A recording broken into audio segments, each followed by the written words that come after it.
Today, we are going to talk about the volume of a rectangular prism. We're going to talk about the volume of a rectangular prism. We need to talk about what both of those things are first. We need to talk about what a rectangular prism is and what volume is. So, rectangular prism. You probably got a whole bunch of rectangular prisms hanging out around your house. So this is an example of a rectangular prism. It is a box. So any box is a rectangular prism. So boxes are three-dimensional, so 3D. So 3D shape is like a shape you could fill or put things inside. So we say three-dimensional or 3D for short. So rectangular prisms are 3D shapes. And if you look at this rectangular prism, the reason it's called a rectangular prism is because it is made up of rectangles. So there is a rectangle on the front and on the back and on the top and on the bottom, and then again on the left side and on the right side. So all of these sides, there's 6 of them, front, back, top, bottom, left, right. All 6 sides are rectangles, which is why it's called a rectangular prism. The other thing about this that makes it a rectangular prism is if you look at opposite sides, so if you look at the front and the back, so the front and the back are running parallel to each other. They're running the same direction, so they're not going like this, or if you want to put it like this, they're running the same way. So all of the opposite sides need to be running the same direction. They can't be doing this or this, otherwise it's not a rectangular prism. It would be a different shape that you guys will learn about later. So that's what a rectangular prism is. And the shapes we're going to be working with today are rectangular prisms. So you have a place in your notes to fill in that definition or that information about a rectangular prism. That's what we're going to be working with today. So a rectangular prism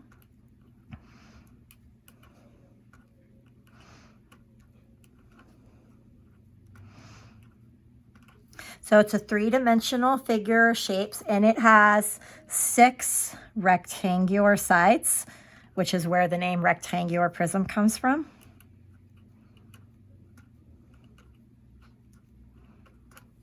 And the opposite sides are parallel or running the same direction to each other. So that's the official math definition of what a rectangular prism is, but informally, most people, when they think of a rectangular prism, they just think of a box. Rectangular prisms are boxes or box-shaped objects.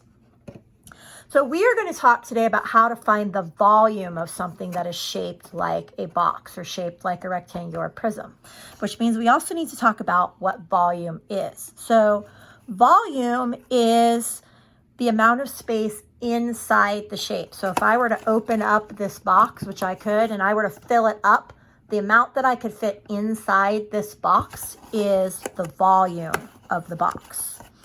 And we have some ways that we measure volume. So we measure volume using what's called cubic units. So if you were to think of cubes, and we actually have some cubes that we're going to look at in a minute. So if you were to think of, cubes, so if this was a cubic unit, so if this cube was 1 unit, I would see basically how many of these I could stack inside the box to fill the inside of the box, and that's the volume of the box. So that's what volume is. So volume is the amount of space that's inside a 3D figure. And it is measured using what we call cubic units. In other words, it's how many cubes it takes to fill the shape. So the number of cubes needed to fill the shape. So we're going to set this aside for just a minute because I want to show you something to show you how volume actually works. So I have a rectangular prism, and it's right here. So you can see this rectangular prism, and it is made out of cubes or cubic units. So I am actually going to break this guy apart so that I could show you how volume works. So if you understand how volume works, then you'll understand how to calculate volume and what the volume formula is and how the volume formula works. So I'm going to take this guy and I'm going to kind of lay it on the side. This is the front of the shape, so I'm kind of laying it down flat so you can see it. So I am going to take the shape, and you can see that the shape is kind of 3 layers tall. So I'm going to pull the top 2 layers off of this shape. So I'm going to go like this. I'm actually going to pull the shape apart like this. So I'm pulling the top 2 layers off of the shape. So this is just the bottom of the shape.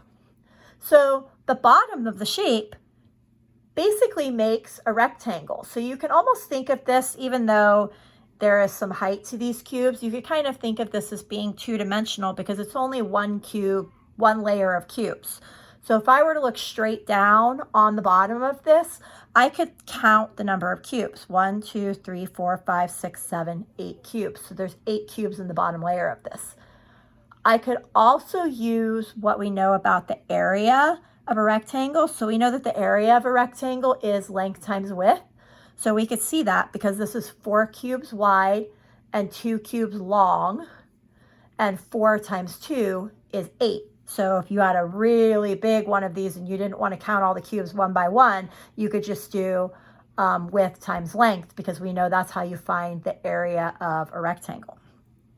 So this is 8 cubes. So this is 1 layer. So it's the bottom layer. So we can get the bottom layer by looking at the width and the length and just using our rectangle formula. 4 times 2 is 8. So that gives us 1 layer.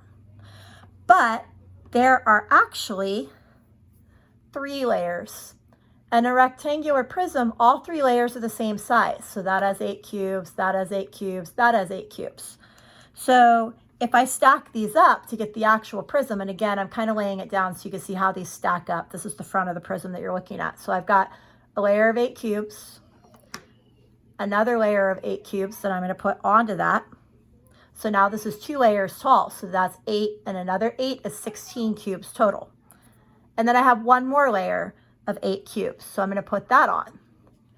So this ended up having 1, 2, 3 layers of 8 cubes. So I could do 8 times 3, and that's a total of 24 cubes in this. So that means this has a volume of 24 cubic units. So to recap how we figured that out, we started by looking at the bottom layer, and we did width times length to figure out that this was 8 cubes. And then we multiplied that by the number of layers tall that the shape is. Well, the number of layers tall the shape is, that's called the height of the shape. So what we ended up doing was this, to kind of summarize how we figured out that that had 24 cubes. So we took the size of the bottom layer, or sometimes we call the bottom layer the base layer.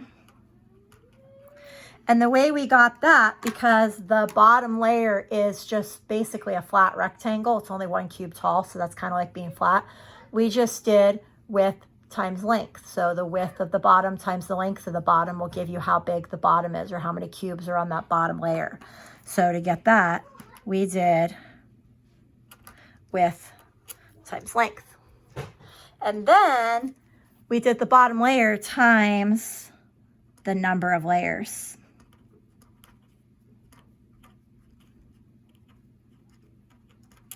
So in this case, our shape had 3 layers, 1, 2, 3. So we did, since each layer had 8 cubes, 8 times 3, 8, 8, 8, or 8 times 3 is 24 cubes total. So the number of layers is, or how tall the shape is the height. So the number of layers is really the height of the shape, which we abbreviate H for short. So W for width, L for length, H for height. So if we do the size of the base times the number of layers, what we end up doing is width times length, or length times width. A lot of people will do length times width, but it doesn't really matter which way you do it.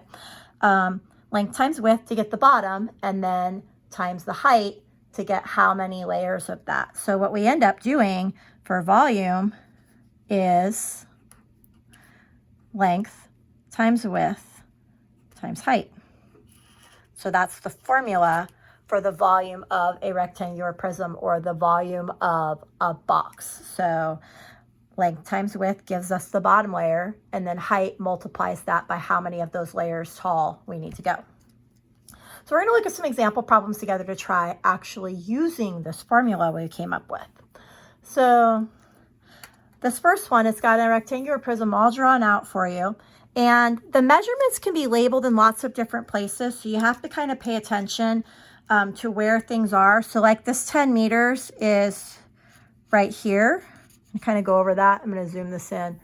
Go over that in red so you can kind of see that right there. So that means that all of the other sides that are running the same direction as that are 10 meters. So that's 10 meters. Down here, this is also 10 meters. So you have to remember that. So those measurements can be labeled anywhere. All of the other measurements that are going the same direction are going to be that same size. So I could take this 10 meters and I could rewrite it down here if I wanted to, and it'll actually make it a little bit easier because now I can see a little bit easier what the measurements of the bottom of the box are. So the bottom of the box, I know it's a little bit hard to see because this is sort of dark, but if we shade that in, the bottom of the box is down there, and the bottom of the box is 10 meters long and 8 meters wide. So I would do 10 times 8, which is 80, to get the bottom of the box. And then it is 5 meters, so this is the length, the width, and it's 5 meters tall. So that means the bottom layer is 80, but now I need 5 of those layers. So I have to multiply that by 5. So length times width times height. So I could go through, and it doesn't matter what, again, it doesn't matter what order you multiply those in, but a lot of people will multiply the length and the width first to find the bottom layer, and then they'll multiply by the height to find how many layers they have. So 80 times 5 works out to be 400. And we're measuring in meters. So if we wanted to label the units on our answer, which we should, the answer would be 400 cubic meters. Or some people, instead of writing that out, will do meters cubed. So little 3 is a symbol for a cube. So you need to try and be intentional about getting correct unit labels on your answers. So this next one. A closet is 6.2 feet long, 2.8 feet wide, and 8.1 feet high. We're trying to find the amount of space the closet will hold. Now this one, it doesn't have the problem drawn out, but some of you that are a little more visual might want to draw it out. So a trick for drawing rectangular prisms, because some people kind of go, I'm not good at drawing three-dimensional things. So this closet, if you imagine it, so it's 2.8 feet wide and it is 8.1 feet tall. So if you start by drawing kind of the rectangles to the front of the box, and if you think of taking that same rectangle and just sliding that rectangle over, so notice that I made a rectangle that's that same size and just slid it over, and then I can connect the matching corners. So bottom right connects to bottom right, bottom left to bottom left, top left to top left, top right to top right. And that's a surefire way to draw a nice rectangular prism every time. So if you focus on drawing the front rectangle, slide it over, and then just connect the matching parts, it'll give you a nice rectangular prism. So 2.8 feet wide, 8.1 feet tall, and then it is also 6.2 feet long. So I can go through and I can use my formula now. So volume equals length times width, so 6.2 times 2.8, that's going to give me the bottom layer, and then I need 8.1 of those layers, so times 8.1, so length times width times height. So if I take that and I multiply it all together, and it is okay to use your calculator to help you at this point with decimals. We've already done all of that by hand.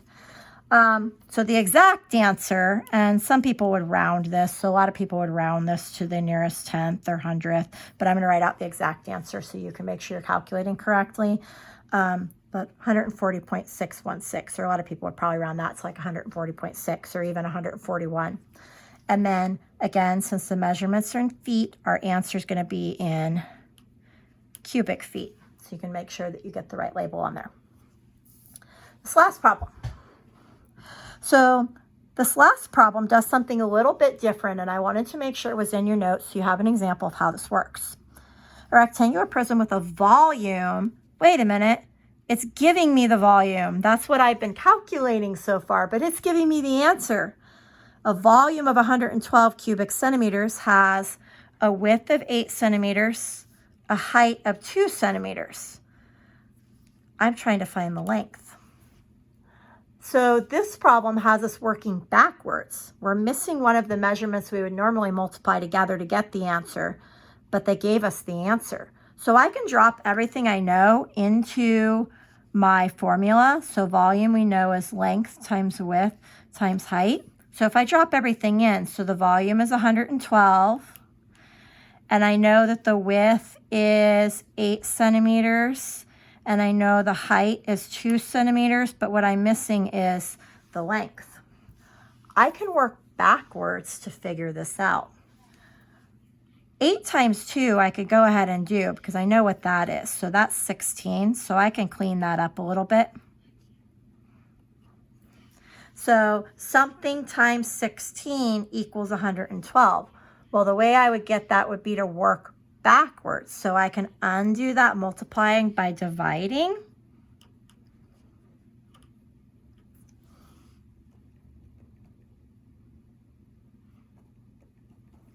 And that gives me 7.